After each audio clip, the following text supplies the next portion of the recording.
Good day mga kator! Welcome to our page, Herbs Life Tour.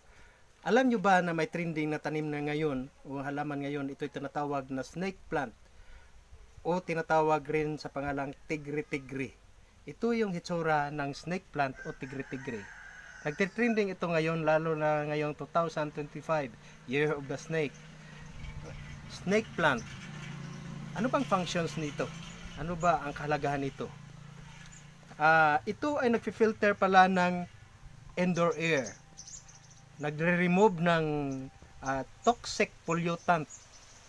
Yung mga carbon dioxide, carbon monoxide, inatransmit niya para maging isang oxygen at para maganda sa ating panglanghap natin at maganda para sa ating katawan.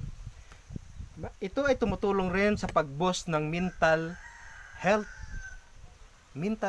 Yung sometimes yung ating isipan magulo, medyo parang pagod yung isipan natin, siya ang nagbuboost, siya ang nag-enhance kasi sa hangin na ating nilalanghap na kanyang finifilter. Effective ito against allergies at saka sabi raw ng Pingsoy, may help enhance energy from space. Parang galing sa taas, hindi science yun ha.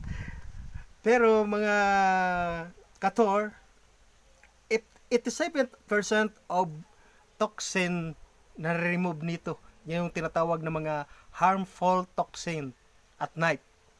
Yung mga hindi makatulong na toxin, lalo na hindi tayo patulugin kasi maraming pollutant sa kapaligiran natin. Hindi natin kasi nakikita yung hangin. Maraming tinatawag na nitrate ions o tinatawag na positive ions.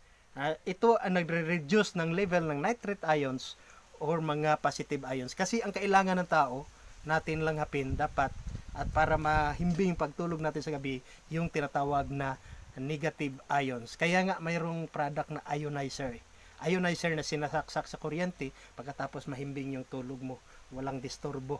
Kasi kinukuha niya yung mga re-reduce niya yung mga nitrate ions or ginatawag positive ions. Ang tanim na to hindi na kailangan ng kuryente. Ilagay mo lang sapat, ilagay sa loob mo ng bahay, mabubuhay talaga to. Labas, indoor, outdoor, nabubuhay to sa mga balcony. Maganda ito. Kasi pag ilagay mo ito sa front yard mo o sa garden mo, ito ay nagfi-filter ng air at saka yung air na langhap natin maka-enhance sa ating isipan, maka-enhance sa ating kalusugan ng ating katawan.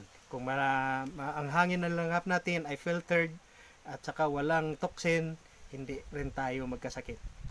Ayan lang mga ka-tour at salamat sa inyong pag-watch.